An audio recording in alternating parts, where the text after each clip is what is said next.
Hello, it's Tom here. We've got a great episode for you today, but before we get into that, I just want to let you know about Spiked's very exciting new daily newsletter. It's called Today on Spiked. Sent out every day at 6 p.m. It gives you your essential roundup of all of the content that we've published that day, along with exclusive commentary from the Spiked team that you won't read elsewhere. And it is also completely 100% free. We're publishing more and more these days, so if you want to make sure that you never miss an article or an essay or a podcast, stop what you're doing right now and go to spiked-online.com/newsletters and sign up to Today on Spiked. Once again, that's spiked-online.com/newsletters and Today on Spiked. Thanks so much, and now on with the show. Hello and welcome to the Spiked podcast. I'm Fraser Myers, and back with us this week we have Spiked's deputy editor Tom Slater. Hello. And Spiked columnist Ella Whelan. Hi. Coming up on the show, the ghettoisation of culture, the return of pubs, and the death of Prince Philip. Hank Azaria is apologizing and opening up about the lessons he learned from playing controversial Simpsons character Apu. He faced backlash over the fact he is white and the character is Indian. I apologize for my part in creating that and participating in that. Part of me feels like I need to go around to every single Indian person in this country and personally apologize. Thank you, come again. Acclaimed voice actor Hank Azaria has apologised, in his words, to every single Indian person for his portrayal of Apu in The Simpsons. Azaria, a white actor, has voiced the Indian-American shopkeeper since the 1990s, but stopped last year. The Simpsons showrunner, Matt Groening, also announced last year that white actors would no longer voice non-white characters. Azaria says that the beloved show and his voiceover, despite good intentions, had contributed to structural racism in the US. Meanwhile, in Britain, the BBC's diversity manager, Miranda Whelan, criticised the Beeb's crime drama, Luther.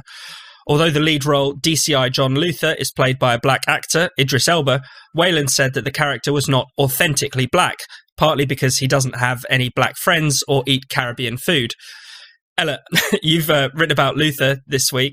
What did you make of this? Well, Whelan was talking in one of these places where saying things like that, which usually most people would find outrageous and based on stereotype is acceptable, talking at a kind of TV conference in Cannes to other people who agree with her and saying, things like the problem with Luther was that he didn't eat any Caribbean food and he didn't have any black friends.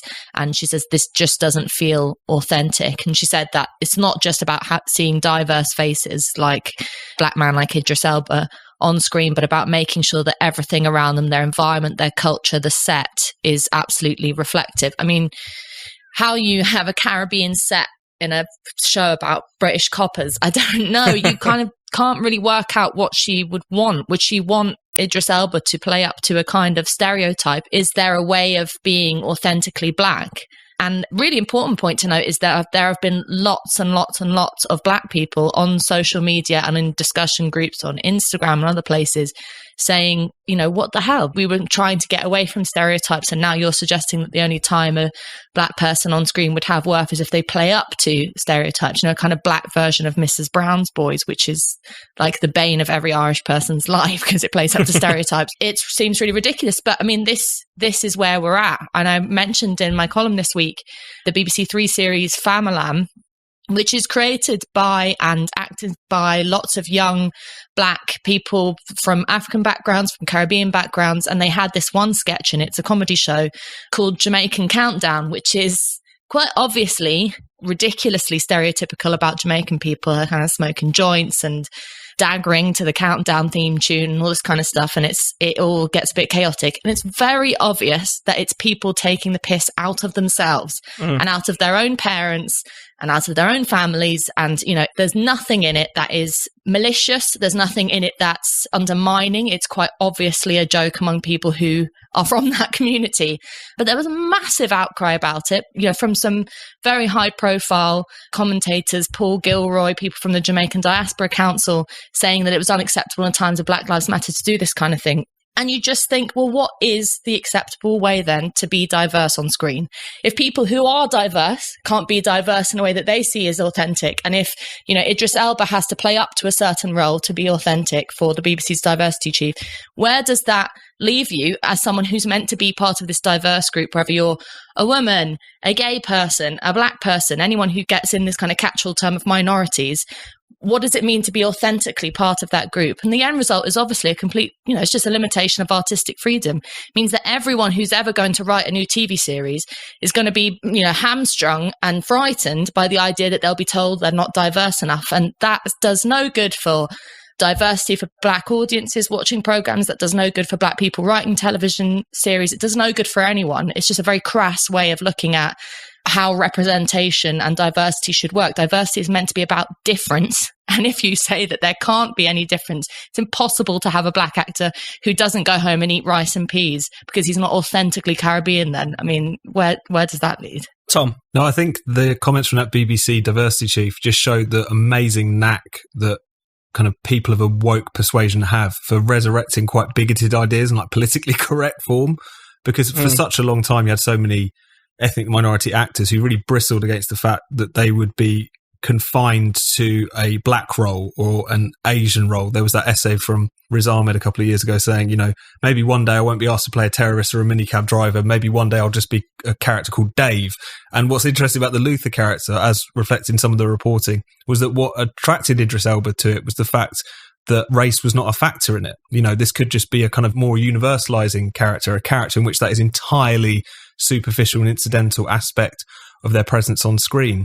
So to suggest that, as this diversity chief was, that to reflect the kind of reality, such as it is, of the black experience in Britain, it's like this kind of nouveau form of that burden of representation, that to be a black creative or an actor or whatever, you have to constantly give a kind of statement or impression, often a kind of very predetermined political impression about what it is to do that. And then on the flip side of that, this week, you have this kind of ongoing row with the Apu and the Simpsons stuff, which has been reignited because Hank Azaria, as you were saying, not necessarily seriously, but announcing he was going to go on some sort of apology tour of all Indian American people.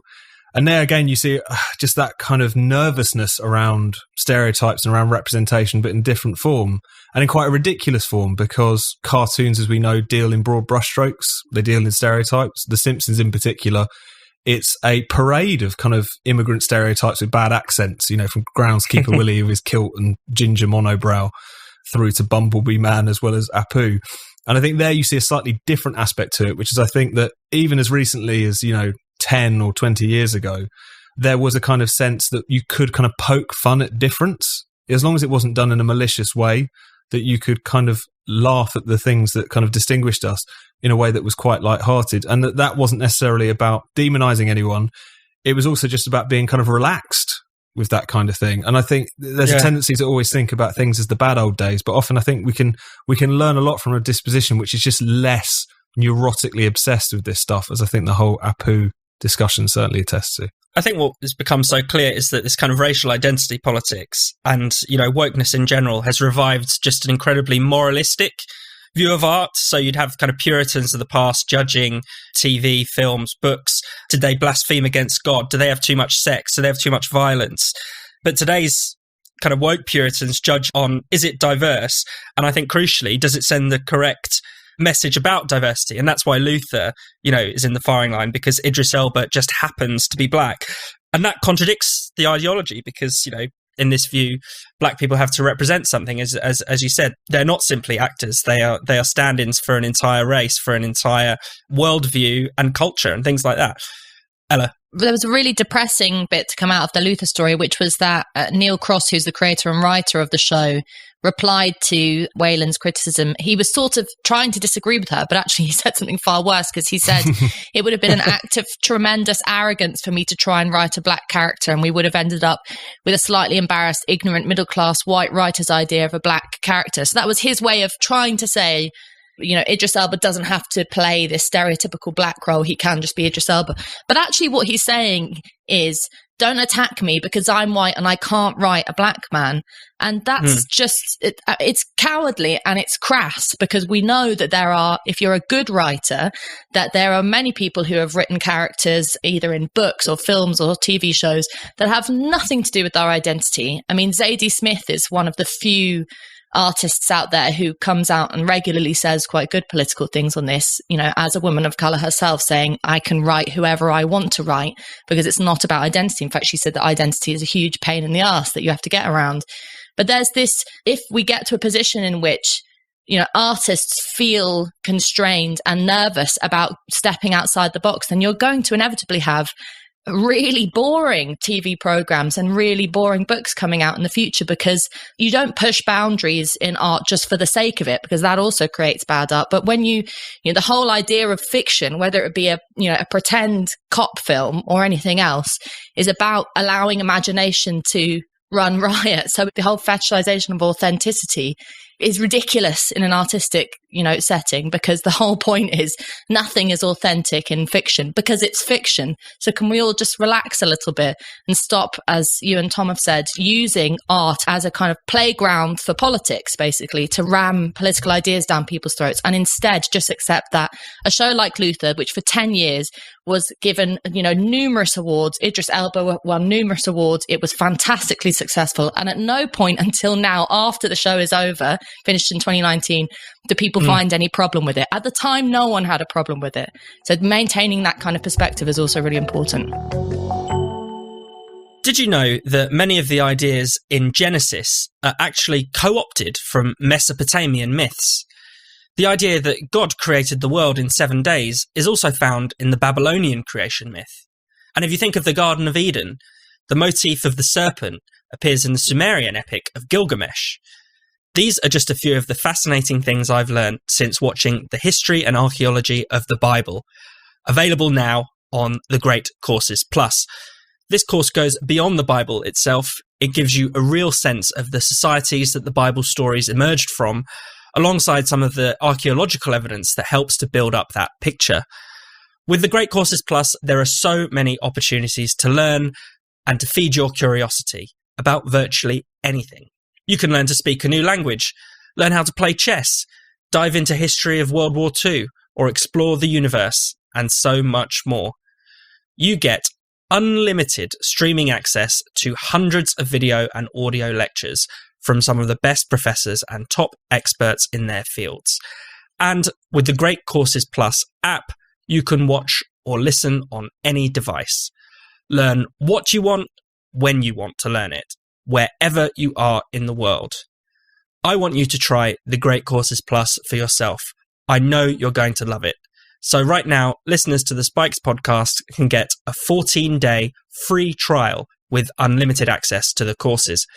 Show your support for the Spike podcast and sign up now through our special URL, thegreatcoursesplus.com/spiked. Don't wait. Redeem your free trial now at thegreatcoursesplus.com/spiked.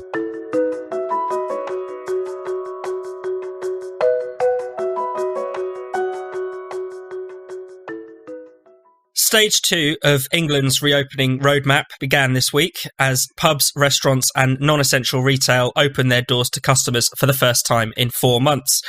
Hospitality venues are, for the next 5 weeks, still only allowed to serve customers outdoors. In the past 5 weeks since the last relaxation, when the stay-at-home order was lifted, cases have continued to decline. The number of daily COVID deaths is currently similar to the levels we were seeing in mid-July last year. So why are we still opening at such a glacial pace? Tom? No, the pace certainly is glacial. You had to kind of temper your excitement for being able to go and get a pint outside of a pub this week with the fact of it's going to be, you know, more than a month until you can actually sit inside these things, despite the vaccine rollout success, despite the drop in case numbers, despite the fact, let's not forget, that last year Test and Trace was pointing out that it was a small proportion of outbreaks that they could trace back to hospitality venues. I think it was around 5%. And so all the time, you always have to kind of temper your enthusiasm for getting some measure of freedom back, alongside recognising how total the assault on freedom has been and how slow us coming out of it has been. Nevertheless, I think what this week reminded us is how important so many things which have been deemed non-essential are to public life, pubs being an important one of them. Throughout this crisis, particularly in the early days, pubs became a kind of byword for all that was wrong with like COVID-idiot Britain. I remember Robert Peston got up in one of those press conferences in the run-up to the first lockdown. This was before the pubs had been closed properly, but Boris Johnson was warning people to stay away. He said, Prime Minister, is there ever an essential reason that you need to go to the pub? And it was a kind of interesting kind of moment. Obviously, we're at the height of the crisis, but nevertheless, there was a kind of lack of recognition of how important just aspects of free society are, the kind of spontaneity, the fact that pubs are centres of communities, the fact that they're places where you not only just go to drink, but you go there to see other people, to be with other people, not even necessarily just the ones that you're sat in your little 6-person bubble or whatever it is that's permitted at this point. And just that really important point that life, as we've seen over the past year, it really isn't just about existing and staying alive. It's also about living it and enjoying yourself.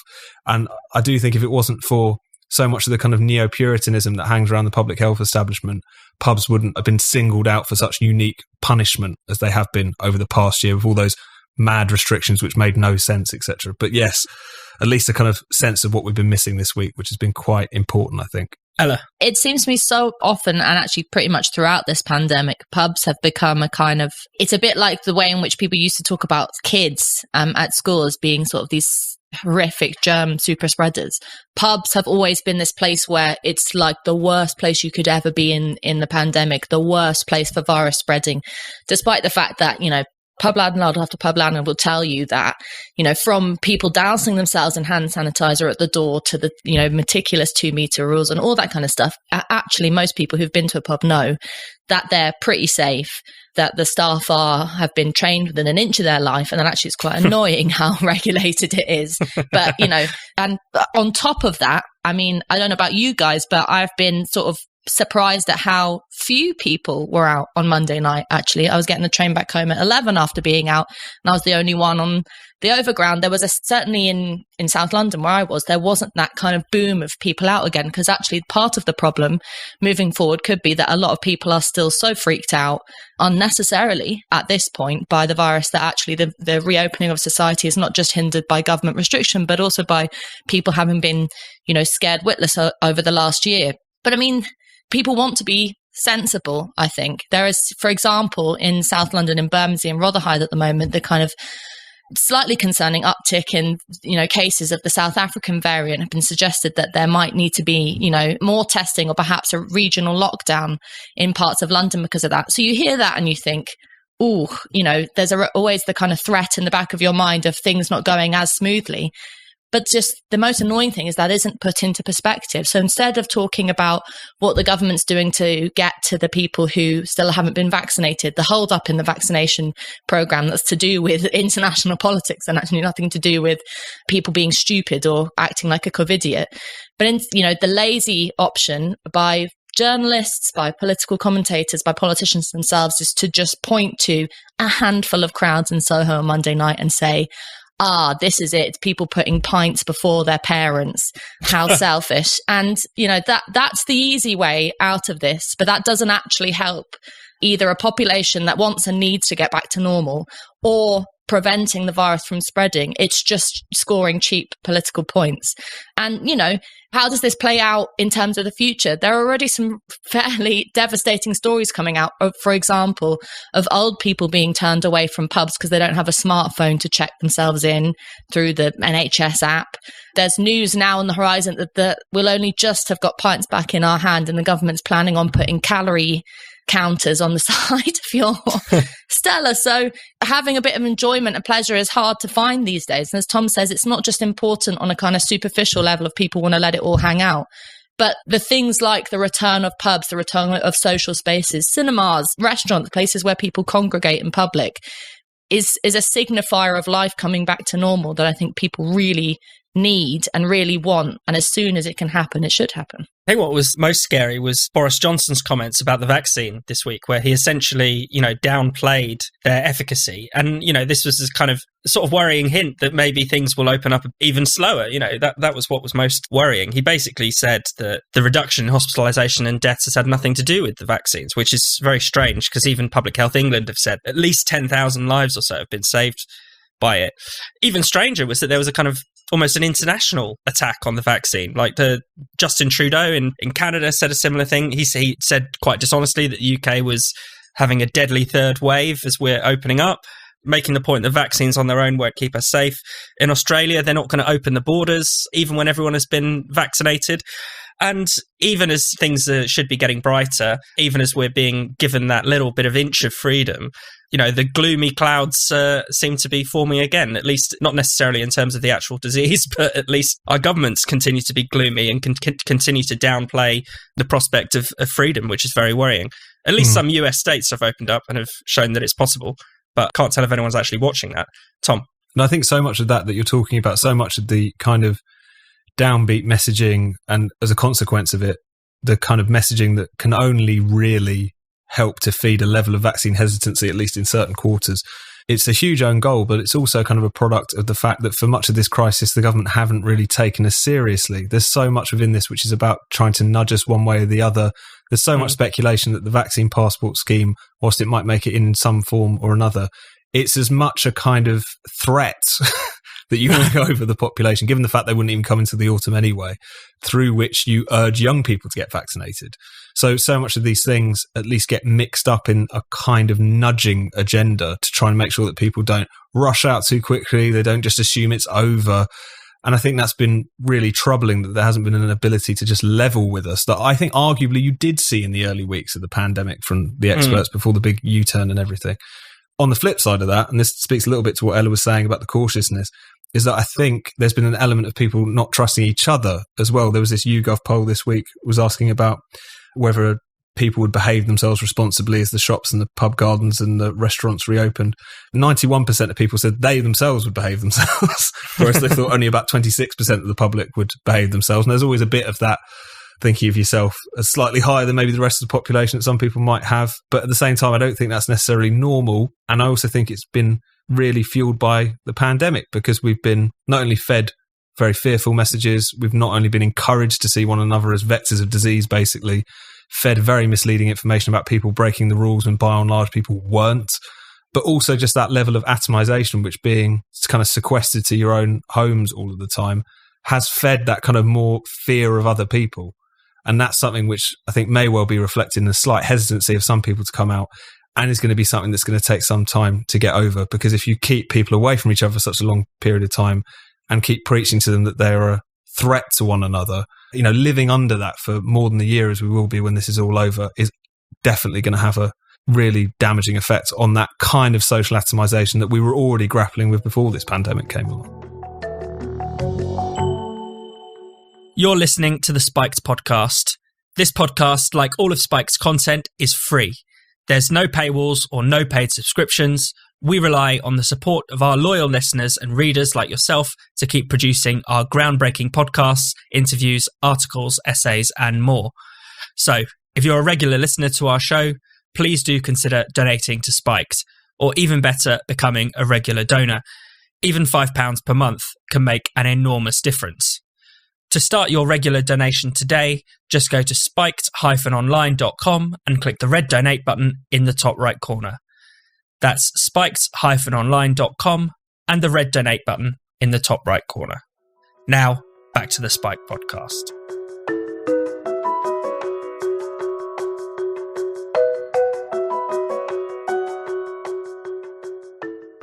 Prince Philip, the Duke of Edinburgh, husband to Queen Elizabeth II, died at the end of last week at the age of 99. The longest-serving royal consort in history, Philip retired from public life in 2017 after completing more than 22,000 solo public engagements since 1952. Almost a third of Brits say they have seen or met him in real life. He was, of course, well known for his many forthright comments, or gaffes, as some would call them. Since Philip's death, the UK is officially in a period of national mourning until after his funeral on Saturday.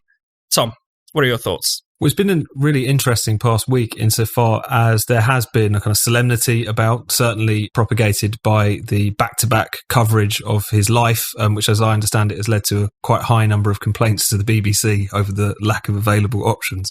But you kind of see two things going on at the same time. I think one of which is any attempts from some people, particularly more on the kind of woke left, to try and just turn this into a discussion about him actually being a deplorable racist. And the BBC's refusal to talk about that tells you everything you need to know about the establishment, has completely fallen flat because people just basically liked the man. They thought he was a bit of a legend. They thought he was quite funny.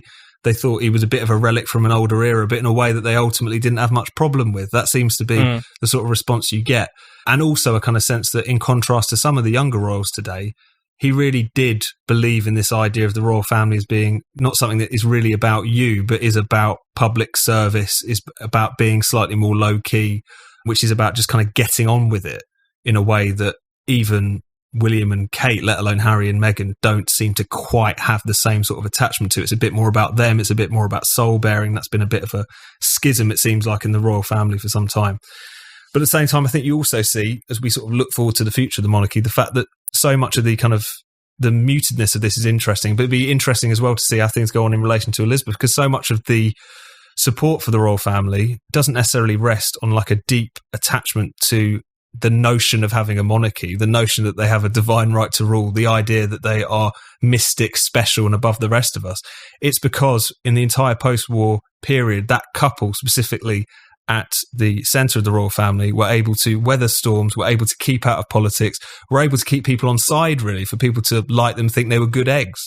But is that enough to sustain it? I don't necessarily think so. But then when you see how, as we often talk about, how crap republicanism is these days, who knows? So yes, there's been a weird mix, I think, of something which has been very much everywhere, but also muted in some respects, which I think is interesting. Obviously, the funeral is coming up this weekend.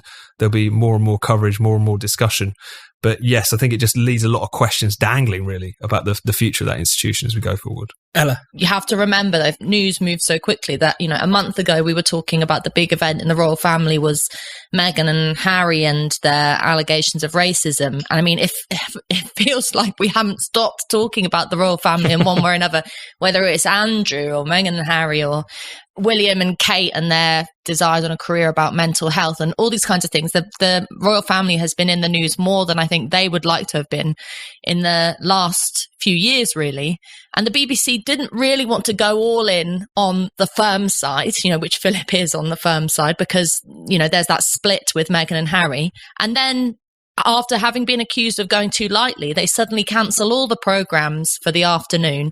And there's this sort of odd over-the-top tribute to Prince Philip. I mean, it's reported in The Guardian today that everyone who was working on the census, all the sort of teenagers you can see running around the streets, catching up on people who haven't filled in the census, were told to go home at the news of Philip's death. And they weren't paid and they had to make up their hours over the rest of the week. So I'm probably not hiding my nausea at this public mourning for a royal, but that's because I'm a Republican. But then on the other hand, Tom is right that it is interesting, because what does this mean for the future of the monarchy if all of the actions that happen to royal members seem to be parts in a soap opera? So even the death of the Queen's husband is less really about Philip and actually now more about, will Harry wear his admiral suit? You know, will Meghan send a card? You know, and you know, as a Republican, you have to keep reminding people that there's nothing beneficial or serious or important politically about rowing about whether or not Meghan and Harry will appear at the funeral and what that means for, you know, Black Britons and all this kind of rubbish. But that actually pointing to the fact that the superficiality of the royal family, having moved further and further away from an institution that wants to serve as an inspiration to the nation, as this kind of removed, remote, respectable idea of how one should be particularly in the role of the Queen, and closer into this kind of dirty celebrity world where you're sort of wondering who's bitching about who, it's time for them finally to give up their role. And it's perhaps crass to start talking about the abolishing of the monarchy and, you know, the same week that one of them's died. So maybe I won't go that far. But I think the more that this kind of scandal mongering happens around the royal family, particularly at such a serious time as the death of a monarch, it proves to show how little there is serious about this institution and how little value they give, actually, if only for kind of column inches and headlines among royal commentators. I think you're right. I think the newspapers have actually struggled to fill the pages, even though they've dedicated so much to Philip's passing, and beyond the pre-written obituaries, which were all very interesting, by the way, because his life is just so incredible and spans so many decades, and society has changed so much. So there was a lot interesting to say about that when he passed. There's a lot interesting to say about the man himself, particularly the gaffes, which everyone loves and enjoys. But after that, you're right. There just does seem to be, especially when the Queen is out of the spotlight, as soon as things fall on the minor royals, there really is just this kind of soap opera element, which is quite tedious and unbecoming of an institution that's plays such a huge role in our society. Tom? It is, without wanting to kind of extrapolate from one family tragedy, as it were, you do see how, despite the fact that the monarchy is obviously a bit of a creaking institution, as you say, the kind of failure for the kind of formal mourning to really take effect, the kind of grip, I think, is a kind of interesting reflection of that.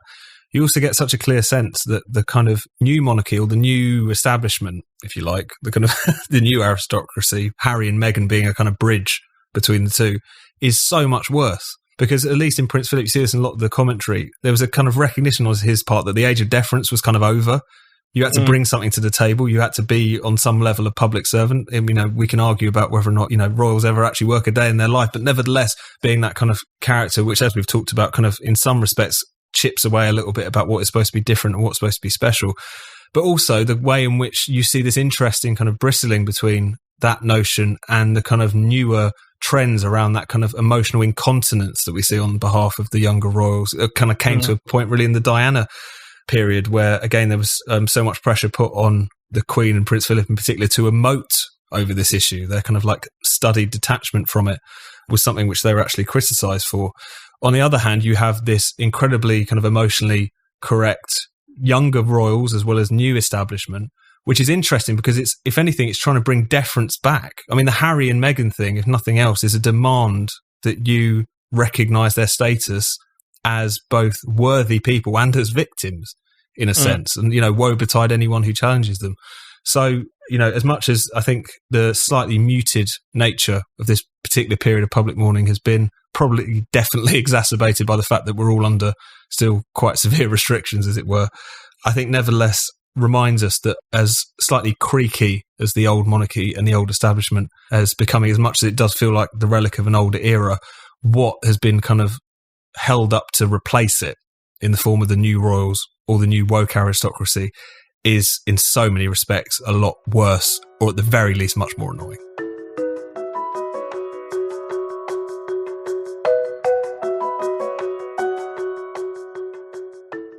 Thank you for listening to the Spiked podcast. We'll be back next week, but in the meantime, make sure you keep up with all the latest from Spiked by signing up to our daily newsletter, Today on Spiked. Just go to spiked-online.com/newsletters to sign up now.